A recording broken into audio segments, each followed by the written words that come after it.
So hopefully that's on. Is it being recorded? Yes, it's being recorded. Welcome, everyone. This is our first learning lunch of the new semester. We are so excited to be in partnership with John from the Moss Arts Center. My name is Dr. Nina Ha. I'm the director of the APITA Plus Center. Welcome. For those of you who this might be the first time you're here. This is a physical space for students to come and be in community, as you can see, eat. Sometimes people sleep. I've seen it happen. We have a lending library. We're one of 5 cultural and community centers. So they include the Black Cultural Center, which is right across the way, the Indigenous Community Center, the Pride Center, and El Centro. So we're all together. We work as separate sort of individual centers, but also come together as a team. And as I said before, we have a lot of campus partners, and Moss Arts is one of them. We also have a lot of programs and events this upcoming semester, so please join our listserv if you want to know more about what's going on. And welcome to our special guests, and I'll take it from there. Thank you so much, Nina. Well, welcome everybody. It's great to connect with you. I appreciate your making the time to join us today to welcome these special guests, Julian and Amelia Saporiti of the No No Boy Project. Before we get started, I'm John, by the way. I work at the Moss Arts Center across the street. I first of all, of course, want to thank Nina, Teresa, the amazing student staff here for your hospitality and hosting us for this, as well as many other learning lunches in the past. So the APITA Plus Center I want to thank, certainly want to thank also across the way the Adiwaoki Indigenous Community Center. As you probably know, both entities, Melissa Faircloth and Nina Teresa, came together to ensure that the university gained ANAPISI designation, which came with some funding for a variety of programs, which includes the No No Boy Project. So we're very thankful for your leadership on campus for the betterment of the whole community. And of course, I want to thank Julie and Amelia. Thank you so much for making the time for this amid your busy 4-day schedule while in Blacksburg. So I'll share a little bit about the No No Boy Project in a moment, but first I'll just say that, as you might imagine, having musicians in town, there's going to be a show. So if you're available tomorrow evening, you'll have the opportunity to see Amelia, Julian, and their collaborator, Michelle Bazile, perform at the No No Boy Project at the Moss Arts Center. It's in the Cube at 7:30 p.m. If you look on the website, it says the show is sold out. You can generally get in. There's always a little bit of last minute, you know.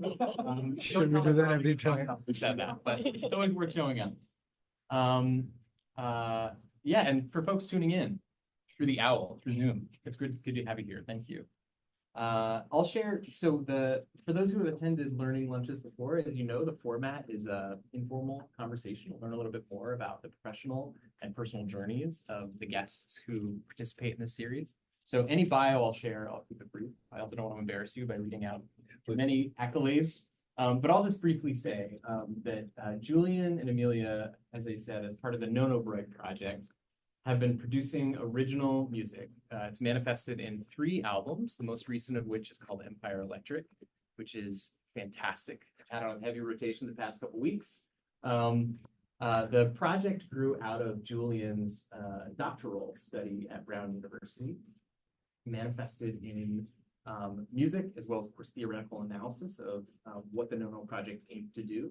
Being folk music, it's rooted very much in personal stories that are drawn from explore, and to use the phrase that I loved that you said yesterday, creating nostalgia for places that may not exist or times that may not exist anymore. These are stories of specifically individuals of the Asian diaspora, United States, Cambodian, Vietnamese, Japanese Americans, efforts to understand not only the way they experienced and processed the trauma of some of the violence that occurred in their homelands, before coming to the United States, or to North America more broadly, but also the beauty of community building through art and the ways in which they've carried and reimagined cultural traditions. So that's my best approximation of describing what's otherwise incredibly complex, layered, beautiful, lush music that incorporates excerpts from archives, original lyrics, certainly original music, recorded sounds from the environment.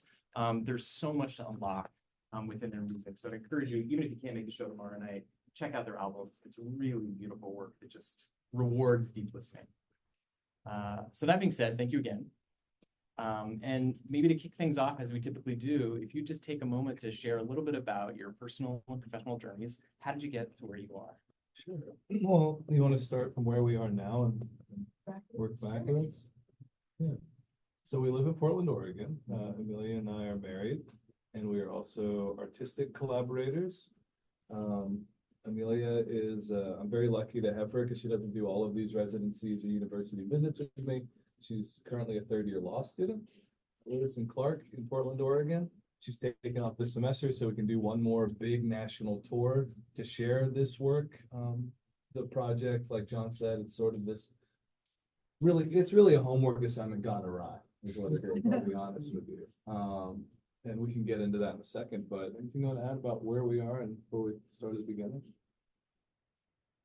Yeah, just this is part of a lot of how we get to share our work with people. Is not just through concerts, but through visits like this. So we're just very happy to be here and love working with students of all different kinds. So Yeah, so it's, as I said, this started when I was a student. I was a musician in my teens and early 20s professionally. I was a recording artist with a band and went on tour a lot all around North America and Europe.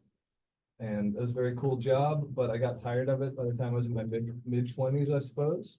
And so I kind of retired from that, just kind of full stop, said, I'd like to learn some things, because as a musician, I was very smart when it came to scales or music theory, but I had not read many books. And I don't say that facetiously, it's just the truth. I had engaged in other ways of learning, movies, music, that kind of stuff. And so I found a graduate program in Wyoming, of all places, smallest population state in the whole country. There's only one 4-year university there, enrolled in a master's program that was fully funded. That's sort of the trick about some of these sort of small, out of the way programs. You might find a fully funded MA program in American Studies. I loved it. Best few years of my life, really. I was just climbing rocks and reading books and wasn't playing much music. There's this, since we're in like a Asian Student Center, there's this great motif in Chinese calligraphy called Scholar by Waterfall, which you'll see if you ever see any exhibit of that style of art, sort of ink drawings. And that's sort of how I lived, just like scholar by, like this, it's just pictures of these like ancient Chinese scholars walking in the mountains. And that's really how I felt for those years. It was miraculous. I think you can do a similar thing in places like this as well with all your hiking trails and stuff. But there was something about the combination of just having space to roam, both intellectually and physically, that was the true foundations of this project. Because while I was roaming around the Mountain West, I came across these sites of Asian American history. There were two in particular. Again, these were just sort of like stops on these climbing trips. One was this place called Rock Springs in southern Wyoming, where in 1885, 28 Chinese miners were massacred. It was just one of the worst kind of like white mob atrocities in the history of that state and the nation. And I'd never learned about that. And more importantly, my friends who grew up in the towns right around Rock Springs had never learned about that in school. And I kind of registered that away. And then directly north of Rock Springs is a place called Heart Mountain, which was one of 10 what's colloquially called Japanese internment camps, which for those of you who might not know, like I didn't know before I visited the site, this is one of 10 camps that during World War II, they stuffed 120,000 Japanese Americans in, 2/3 were citizens, put them behind barbed wire, basically what is technically a concentration camp. Very different from the European ones under the Nazis, but ethnic concentration of people sent behind barbed wire during World War II. And I never learned about this where I grew up in Nashville, Tennessee, not far from here. We just kind of learned about Civil War history over and over, probably similar to how kids grow up around here. And I, as a half Asian person, a Vietnamese American, this would have been really helpful to learn about other people who kind of looked like me, who also came across the Pacific like my mother did. And so it really wasn't until my late 20s where I started investigating my own Asian identity, because in Nashville in the 90s when I'm growing up, I really kind of got to keep my head down as far as not just celebrating diversity, but just trying to fit into the very kind of monocultural, white Christian, straight vibe that was happening. And if you were outside of that, it was very different than these days, even in Nashville. And so these two histories open up a pathway of learning about myself.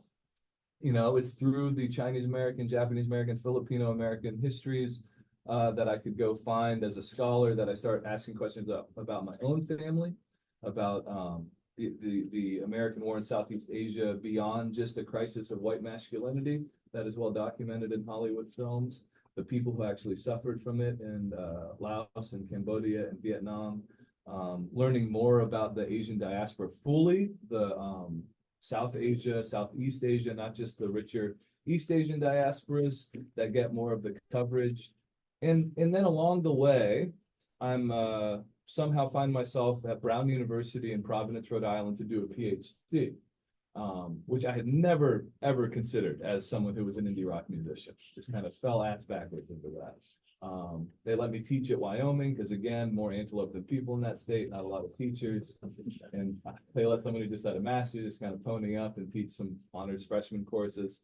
And I loved it. And so and someone told me you'll get paid more if you get a PhD. And that's the reason why I applied. And so I find myself at Brown University. I'm still thinking I'll be an academic, just write normal papers and stuff like this.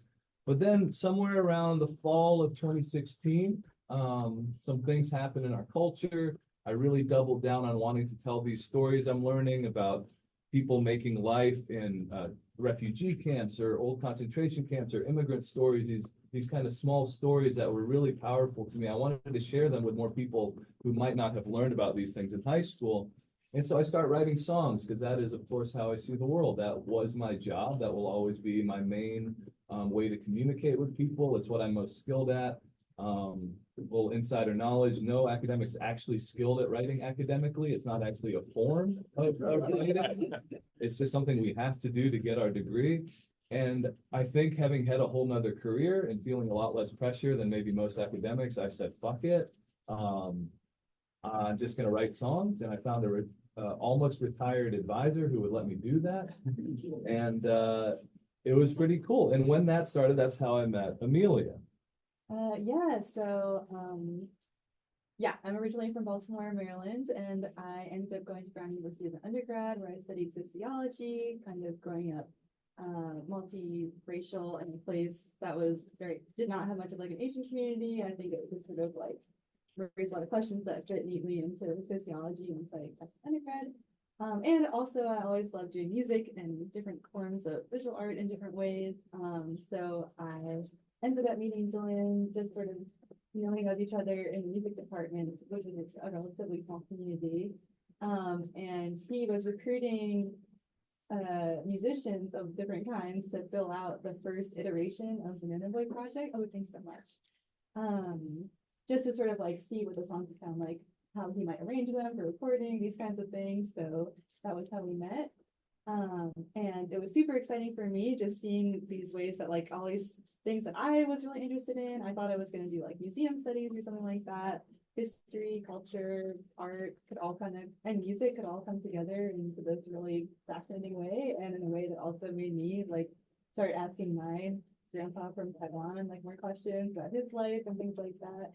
And as Julian said, now I am in law school, and that was very much an outgrowth of my work with Nonoboy, and especially our travels leading up to right before the pandemic, meeting 3 different communities.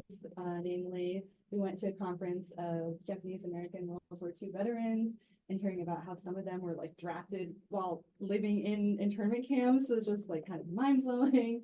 We met an indigenous community off of the coast of Alaska and hearing about their situation trying to relocate as a community because their land is like eroding due to climate change and the lack of support from the government there. And then we also went to Matamoros, Mexico, and saw how people were being affected by the Remain in Mexico policy of the US government and how asylum seekers were not being allowed to await their asylum hearings in the United States, but were forced to wait in really just terrible conditions in refugee camps in Mexico. And so just sort of like mulling over those experiences during the first 2 months of the pandemic led me to go to law school to learn more about how the legal system and the government can like justify these things and possibly ways to challenge those things.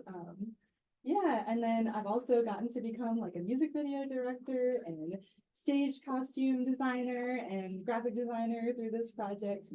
So I'm really, really grateful to have this way of like continuing to pursue art and artistic practices while I'm also learning this, professional trade of being a lawyer at the same time and finding there's a lot of overlap in terms of interest and responsibility in the legal community. And what Amelia really illuminates are the tentacles of when you kind of go off the beaten path of, I did not hand in a typical 200, 300 page dissertation. And that was the purpose of it. It was to sort of intervene in the idea that in the 21st century with all this wonderful technology, especially myself who works with archives, but also works with ethnography and oral histories, that the written dissertation would be the best forum with which to share this. Especially for someone who is very interested in what they call digital and public humanities. The average dissertation gets read by, I think, 2.5 people on our 3-person committees. And I knew as a musician who was masquerading as an academic that I could reach a lot more people the way that I used to play concerts in front of a couple hundred people a night. When I was a kid, like I actually had something to say now that was interesting to me. All of these stories, all of these archives could hold a new sort of character in a song, or an oral history I collected could be turned into lyrics, or the sounds of these places I was going and doing historical site visits. I could field record those sounds, as John kind of alluded to, and I could bang on an old internment camp barrack, or the barbed wire around an old refugee camp, or just the birds of Southeast Asia. And I could actually take my field sites into my art and share not only the lyrics and the songs I was writing, but the sounds of history themselves. And couple that with, things we have to do being on a record label, like putting out music videos, putting out albums. How could you implant Easter eggs that aren't about, in the Taylor Swiftian way, like your personal romantic life, but about like history? And so if someone listens to one of our albums many times, it's the equivalent of this as if I had sat down with them for a semester teaching one of my Asian American studies curriculums. And so the last thing I'll say is that this has also led us to so many wonderful conversations, which one of my mentors, this guy named George Lipsitz, a sociologist, he said, and he's quoting someone else, what we're doing here is connecting folks bound not by blood, but by bloodshed.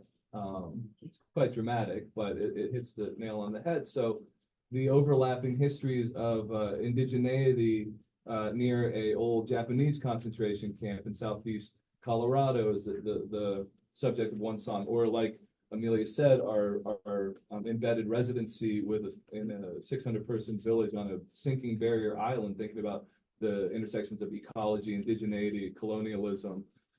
As someone who comes from a mother who was born in South Vietnam, a country that no longer exists, I have a lot of empathy for folks living in places that will no longer exist very soon because of climate change, or our work down at the Mexican border in different capacities in Tijuana, Nuevo Laredo, Matamoros, thinking about, coming from a family of refugees and making those connections, or working with folks by the Edmund Pettus Bridge down in Selma, Alabama. These kind of conversations, again, communities bound by, not by blood, but by bloodshed. I think that's really interesting to me, because that's Asian American studies in general. Like, I have very little in common with a Japanese person. If you ask my mom, she has a lot of disdain for Japanese people, as most Asians do, because of World War II and the aggression that those people,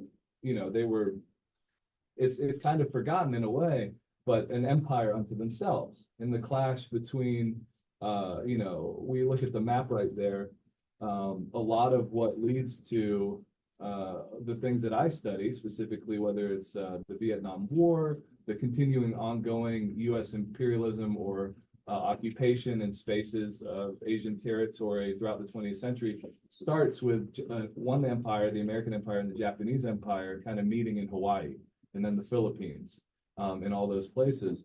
So that's to say we're all incredibly different. And I rarely even consider myself Asian American at this point, much more so my mom is Vietnamese, is what I say. But I do think it's politically important to understand those ties and to illuminate those ties. And as I said, try to incorporate any kind of like, I don't know, people who have kind of had a raw deal. It's simple as like, you know, it's not a political thing to root for the underdog, I suppose. And in a lot of cases, my own family history, that's what I find. And it connects to a lot of things we're seeing today. So in short, it's basically, like I said, a homework project gone awry. Like every music video, every song I've recorded, it's a teaching example for my students. All of those would get at least a B. It's a good place to think about how you can incorporate anything but a paper when you're doing this work. How can you reach more people to have these conversations, right? Because I am a completely unemployed academic, but I'll spend this semester, like I spent last semester, visiting these different universities and working with my colleagues at these different universities and getting to teach through my music.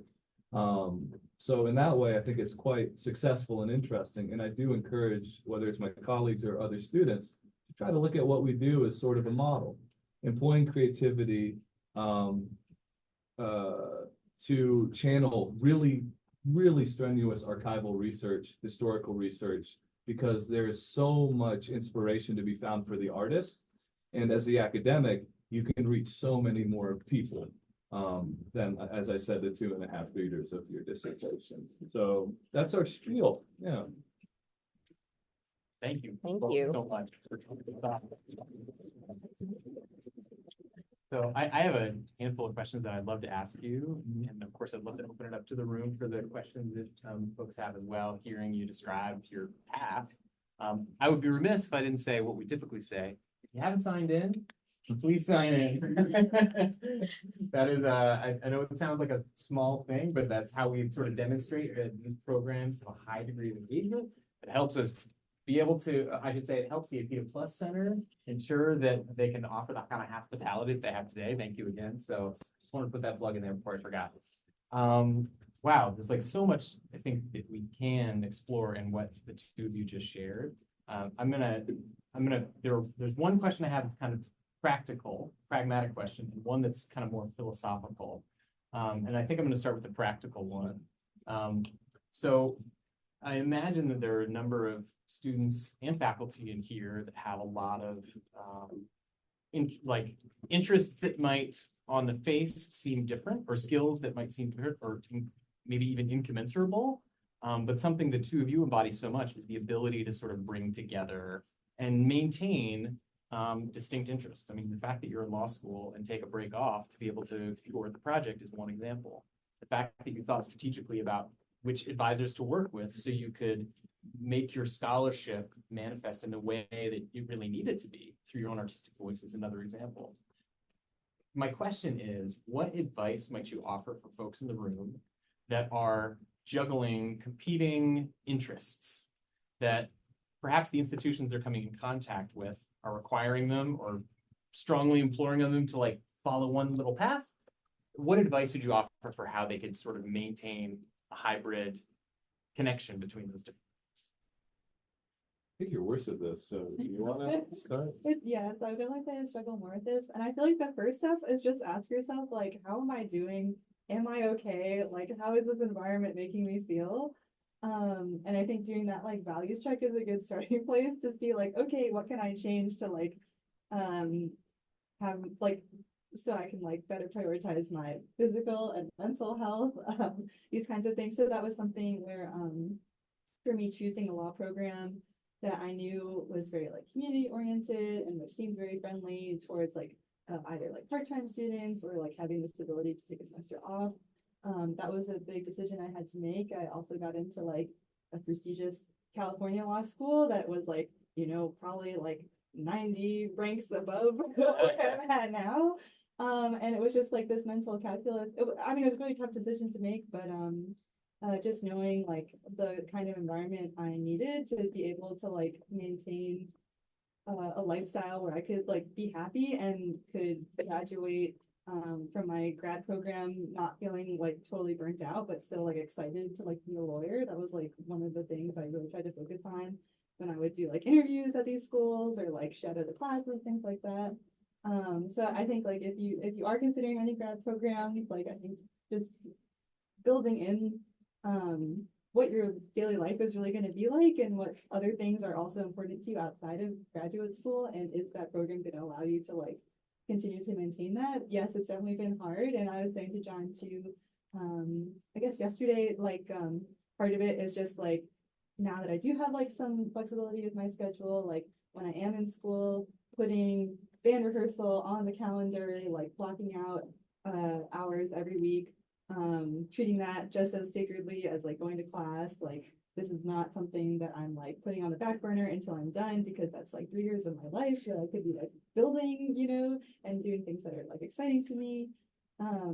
So yeah, I think it's just like look at yourself as a holistic person and see like what is going to help me be a version of myself that's like happy and healthy. I think that would be my starting place. Yeah, we're very different, Amelia and I. Yeah. We're a good partnership and a good balance. That's why we're married and we can work together. But I have a completely different personality. I grew up in a house of artists, so the weirdest thing I ever did was get a PhD. My father really still has no idea what I've done. He's a musician. But I would say the turn for me was just sort of being open to different opportunities and as in breaking things down to beyond the professional, which I think is a real shame that is to me what I saw was, at least in my graduate program at Brown anyways, was the real focus. It was like the publisher perish mentality being pushed into that. It was the job market thing. And it wasn't just like the pure learning, which is totally understandable, especially if you got a mountain of debt or something like that. But for me, I really just wanted to learn. I cared so much about the subject matter I was studying. I wanted to share it with people. And it was just a logistical thing. It was like, what's the best way to have the most conversations and do the most research possible? And for me, that was not publishing peer-reviewed papers. I have this, I'm like under contract to write one chapter for some like academic handbook. That'll probably be the only thing I ever write that's academic. I love, just being able to kind of like get to the nuts and bolts of like, what am I here to do? Like, what is the actual, like that scholar by the waterfall? How do I stay true to that guy? And to me, that was using music. It was using multimedia, and it was coupling that with the really arduous, rigorous academic training that I did receive, and not paying short thrift to that at all, because when I started doing this project, it was as simple as I went home after on a winter break, and I just was listening to oral histories and doing the grad student thing and transcribing them, typing them up, and I just started writing them into songs. It just like came out, because once again, that is like my mode through the world, is just songwriting. And I came back and I put on a little concert. I invited some of my classmates and some people from the community, and there was like a pretty good reception to that. And then I kind of pushed a little bit, saying like, this is much more exciting to me than the proposition of spending the next 4 years writing a paper. And I'm going to do much better work for you guys and for myself and for any kind of public community that I might imagine. And so I did advocate for myself in that regard. I located any kind of like more artistic leaning anthropological work that I could cite to my advisors, because people always need citations and legibility before you can do anything. That's part of the intervention of my own dissertation, which people can cite. The last chapter is just the vinyl record.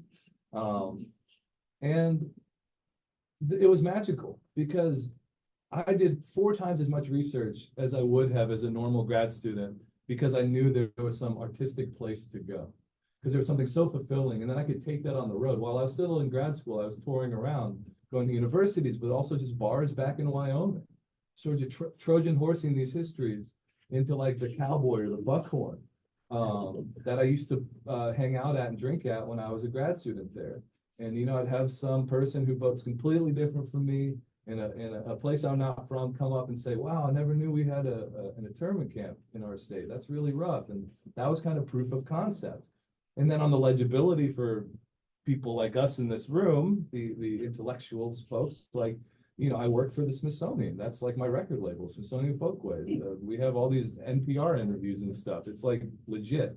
But it was only because I really asked the question, not like, what's the path to become a tenured professor, but what is the path to do the best work as a researcher and share that work with the most people? It was by getting rid of the professional thing and kind of jumping into the void and trusting my own talent and really following my muse, that I think I was able to become a more successful academic than I ever would have been. So to answer your question, it's really more about not balancing, but being truly holistic in your approach for me. And I think if you make work you're passionate about, it makes all the difference, because I do this workshop sometimes at colleges called Anything But a Paper, because that's the way I teach. Because one, I don't want to read freshman papers. Honestly, I really don't.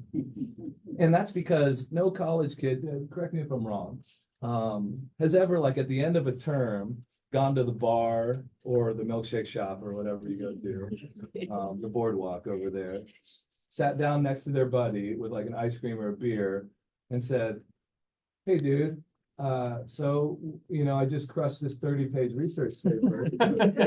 I'm super stoked about it. I think it's just lyrical and beautiful. Just take it home this weekend and hang with it and let me know what you think.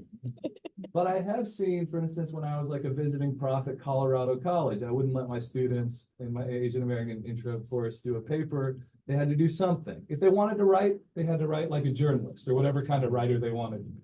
Or they had to do creative writing or something like that. That's fine. I love reading non-academic stuff. I do actually love reading academic stuff. I'm a big nerd. But for the sake of this argument, I'll say I don't. But I remember like two kids like paired up, like very bro-y dudes who I loved. They were also rock climbers. And they were over 21, and they made an incredible drunk history. If you're not familiar with the format, it's where people get drunk and then they have to recite all this history that they've learned beforehand. And they did a really good job. And as an academic, I made sure they had a sick bibliography to attach to this. So I knew they had done the research. But that got like thousands of views. And so this little history that they would obviously have not been able to share in the 30-page, very amateurish academic forum of an undergraduate, they were able to have a shit ton of fun, do way more research than they needed to, and then share that story with thousands of their classmates and then their networks beyond. So it's really just about what's the potential for us as people who have the luxury and privilege to just study all the time or read all the time and are in these incredible environments that are known as universities. And for me, it was just, okay, how can we max this out? And for me, my particular little slice of talent that I have is as a songwriter. So let's employ that. And, we're not like famous or anything, but if you check the Spotify numbers, it's a lot more than 2.5 listens. So. Yeah. Well, I have I'd a love to question. open things up. If there are questions that you have for our guests. Yeah, I'd like a question. You mentioned this yesterday as well, and I see that it's one of your preoccupations to think about reaching outward to the people who would not read your dissertation papers, and I resonate with that. But at the same time, you also mentioned Taylor Swift you were taking a jibe at her, and I appreciate that as well. So where do you draw the line between wanting to reach the masses while also being thorough and intellectual in your work? Yeah, well, first of all, no shots at Taylor. And she's fine no matter what anyone says about her, trust me. But I don't think there is a difference. I think that for me, as an academic, do the research as well as possible. And that's what I've been trained to do. That's what, the rubber stamp on all my degrees is. And that's the process that is ingrained in me. So that's just what happens now as a researcher. I'm not really concerned with reaching the masses. I'm concerned with connecting with whatever audience is in front of me. And that goes for when I'm teaching in a classroom or performing on a stage in front of like in a living room for 20 people or for a couple hundred people or more. And so it's really more about how can I tell a story? And there's tools of any trade. It's like a cinematographer or director is going to have certain tools that they use to connect with whoever's watching their film. As a storyteller and a songwriter and a singer, I do my best to connect with people. But I certainly wouldn't use like American folk music to try to connect with any popular crowd, which is really 15 to 22-year-olds. Yes. Because no one likes that shit who's that old, Yes. So it's like I do what I know how to do, which is play that kind of music. And like I said, some of my recordings are a little bit more interesting than that, I think. But it's really no popular concern. It's just to use art that I know is accessible and approachable. That is to say, it's not really heady performance art, or it's not like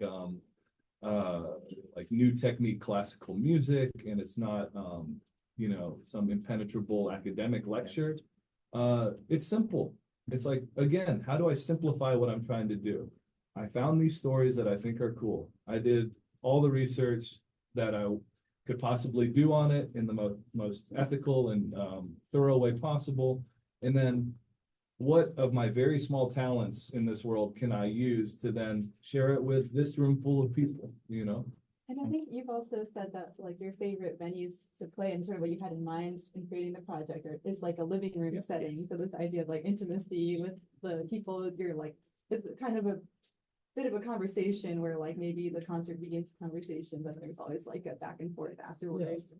That just works better on the smaller scale. Yeah, so the concert we'll do tomorrow is actually too big for my ideal project. But if people are gonna come or buy a ticket or something, or if they've heard you, Yes. yeah, you want to play for as many as possible. So it's supposed to be very small. It's really, yeah, like Amelia said, a living room, a small church, like from where I'm from in Tennessee, that kind of size of thing. These spaces I've grown up in, it's for the middle of the country. It's for areas like this. And where I'm from and when I lived in Wyoming. So it really is no popular intention whatsoever. Yes. Yeah. Thank you. There's someone over there.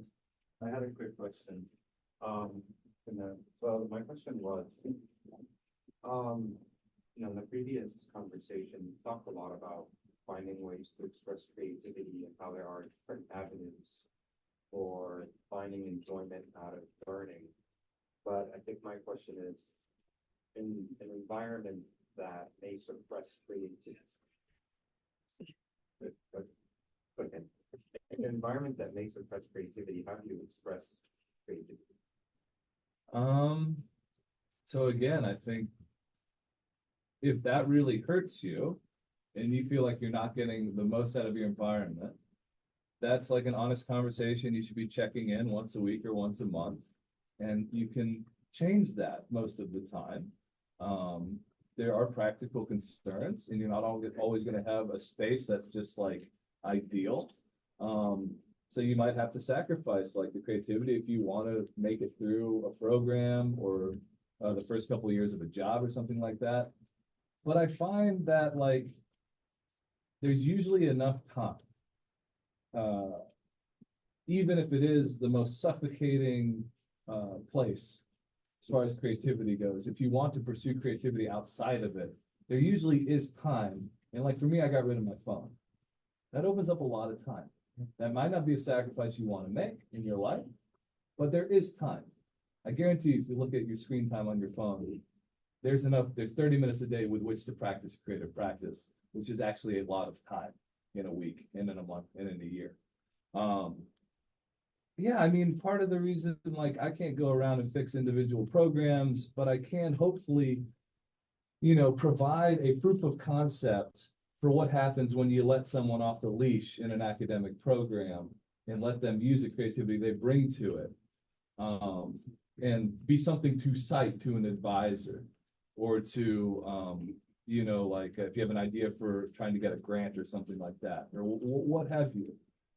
Because this is not just humanities. I work a lot more recently. It's moved to like natural sciences and ecology and stuff like that.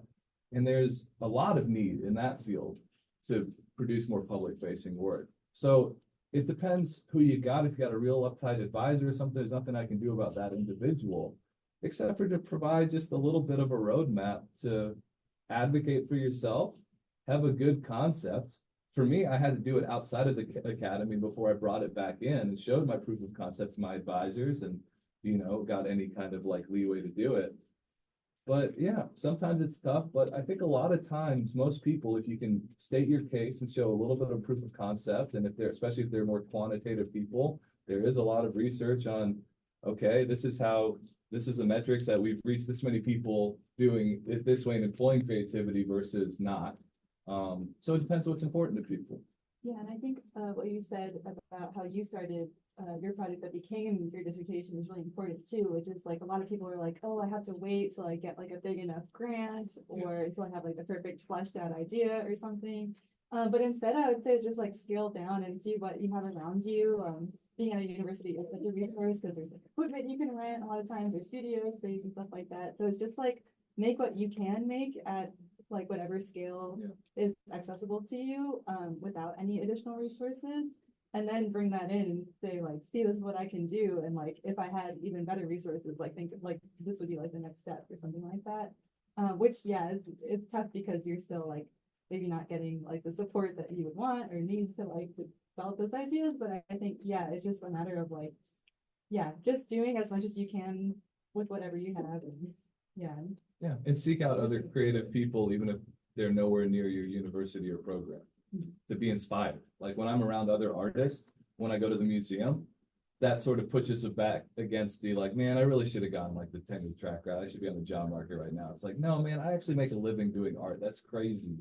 Like I should keep going because all of these starving artists are now in the museum. This is this is how we, you know, science is how you explain life. Art is how you live life, right? And so that's really important to do. We don't do enough of it. Thank you. I have a question, I guess, for both of you. What made you choose kind of like going into that academic route? Like, because I feel like what you do with music and art and stuff can be pursued without doing a lot of academic. A lot of people have done that, and kind of like making that a larger forefront. And because some people might think of it as like a hobby because like you're doing academic more and like you have to pay more, you have to put more time into that and so on and so forth. So it's like this might like just seem like a hobby, but for like what I'm hearing, it's like it's very much a lifestyle for you. It is very much the forefront and like the academic, and then for you like lawyer, like going to law school or like doing a PhD is like it's supplemental to how you live and like how you're being able to show your art. Like what gave you like that kind of mentality and like what made like that you drove to that? Yeah, well, I think if one, everyone should have art as a hobby in some capacity, or whether it's like just put your phone down for 30 minutes and just like learn how to play guitar on YouTube or something. Not on your phone. So I think that's the first point I want to make. Like everyone should have some kind of artistic practice, or society is much better if everyone's thinking a little creatively, but not everyone should pursue it as for their living. That's wild in this society to say. For me, I had given up on music completely. I'd retired completely, but I had that whole career, so I had those skills with me. So it was really a practical decision as an academic. And also as a musician, it was like this whole second inspiration. Like, it's like, wow, I have all these archives to write from, and I realized I could turn them into music, and I could share these stories. And there is an academic concern, but just as much there's a musical, like it'll be like a 10-year period in my musical career, which reinvigorated it because I had like, it's like moving to a new place, right? You move to the south of France to paint like Van Gogh or something because like the haystacks look better there or something, whatever. That's how it was for me. That's what going to Wyoming and Brown and then touring around doing this stuff. It's this continuously inspiring thing for me as a musician. So yeah, I think that it helps me both as a teacher, but also as a musician. And I don't see the difference between the two at this point. It's all just like I wanted to learn things, So I'm glad that I got all these degrees and I read all these books and talked to all these people. That was really neat. End of discussion. That was the academic purpose for me. That I wanted to learn things. And now I'm more back to being a sound artist and musician and house husband and these really important things to me. But there's no path, I guess, for me. It's just all living my life in the most successful way possible, I suppose, the most fulfilling way.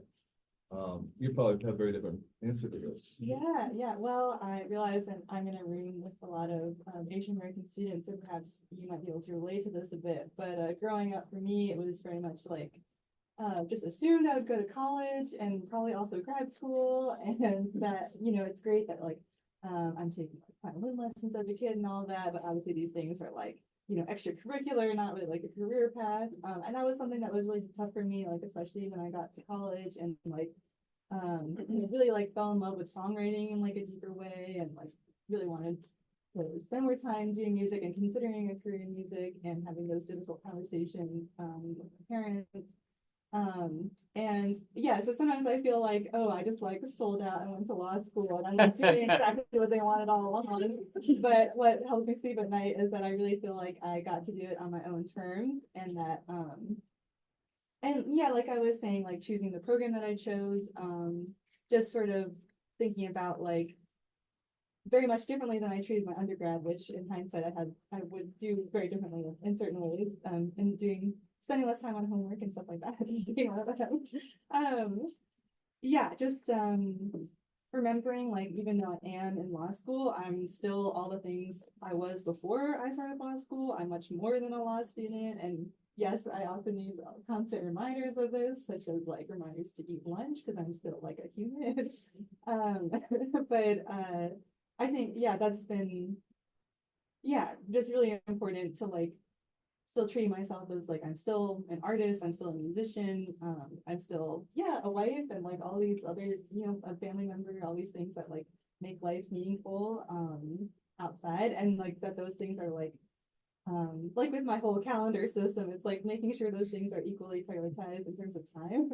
White stuff. It's like, yeah, really not very like maybe fun sounding, I guess, but it's like a way for me to just remind myself like, no, like that reading can wait, like it's fine. You know, if I don't finish the last like 10 pages of this reading, like the world won't end, but my day will be much better if I go outside and go for a walk. Like that will actually have a huge impact on my day. Yeah, and the benefits of like we're in like a basically multicultural area of your university. The whole idea around that is that benefits the overall population of the university to employ diversity within your student body and your curriculum. Same thing is true for you as an individual. The times in my life where I've been like really hard up in just one direction or another, whether that was as a touring indie rock musician or just kind of as like a class going, conference presenting academic, were very unfulfilling. It's only been when I've had like all of these facets that I find enjoyable. Same thing with my health. Like when I think Amelia and I both might choose a different college than where we met in Providence for different reasons. Part of that was there's no fucking mountains around Providence. The beach is sick and the seafood's great, but there was something to me. I was the best student I ever was when I was rock climbing every morning. I would get up at 6 a.m., go to the local crag, and just come back all bloody to like my American folk life class. And it was so fulfilling and so enriching. My body was exercised, my mind was being exercised, and then I played guitar like in the library. It was like a full human experience. So staying human, whatever that means for you, right? If that's like making little funny movies on your computer or your phone or whatever, that's great. If it's like going for a run more, if it's hanging out with your friends and putting in more person to person time, and you know you're not doing that, if it's not, I know all of you are not drinking enough water because of the size of these bottles. All of that kind of stuff. It's just staying human. And to even in Amelia's, like, grad school is hard. Law school is way harder than my PhD ever was. And I see that as a person who suffers from it. Second law student. But I will say that even the sacrifices she's made, skipping a couple weeks a semester to go on tour, helping me put out records, playing concerts, have paid huge dividends in the Portland law community.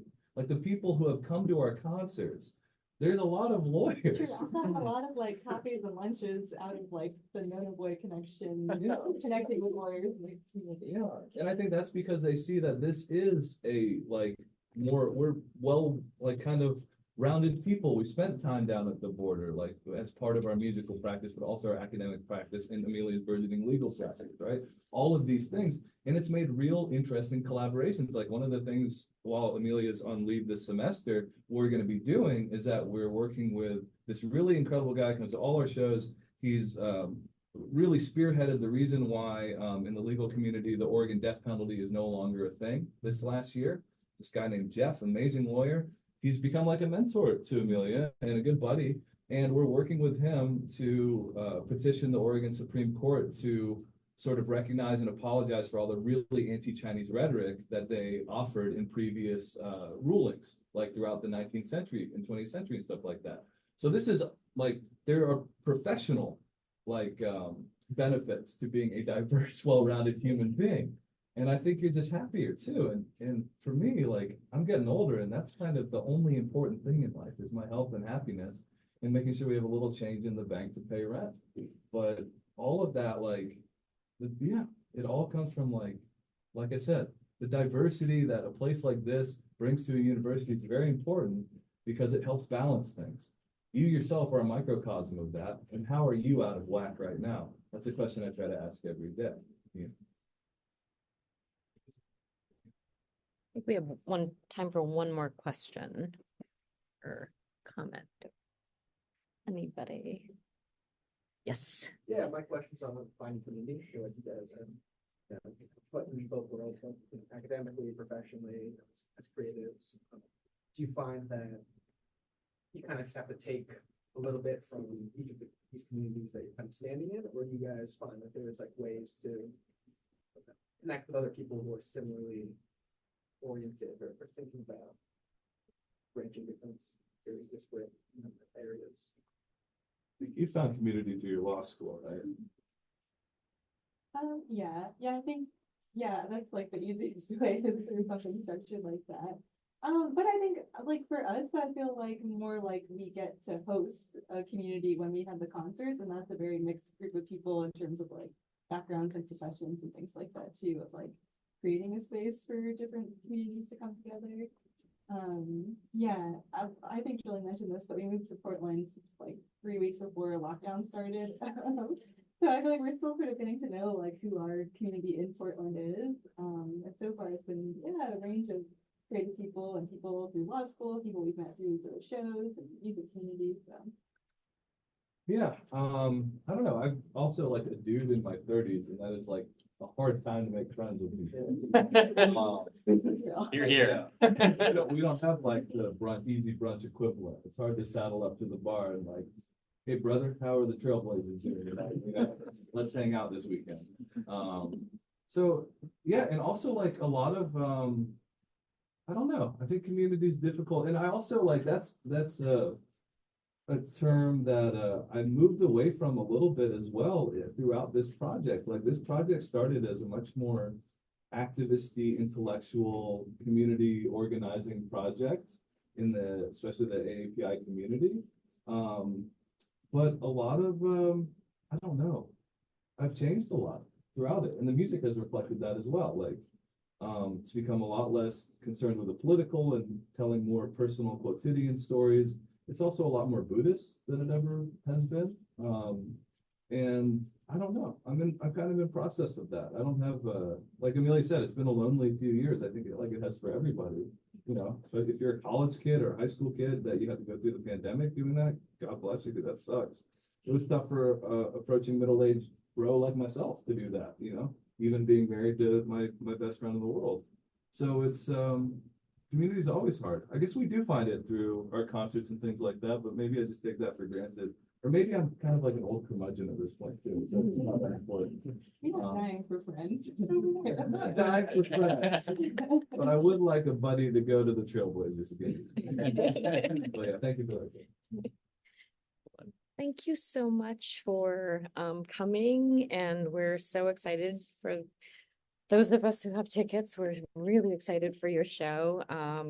And thank you for bearing with me. It took 5 years to get you here, but we made it. Yeah, so really appreciate that. And, you know, I always say like, we're fortunate to be in the times where we are in terms of being able to connect online and different things in different ways as well. So really appreciate John again. Thank you so much for being an amazing collaborative partner.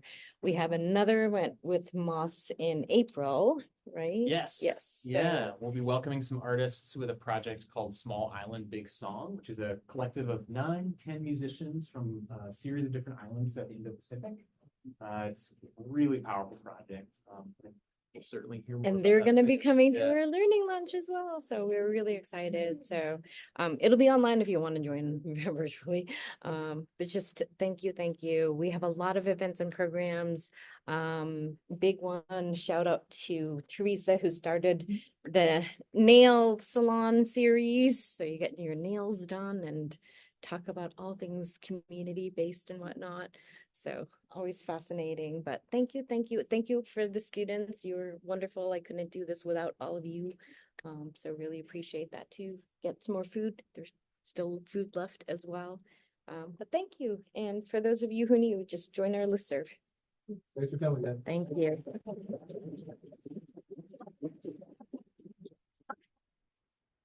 Awesome.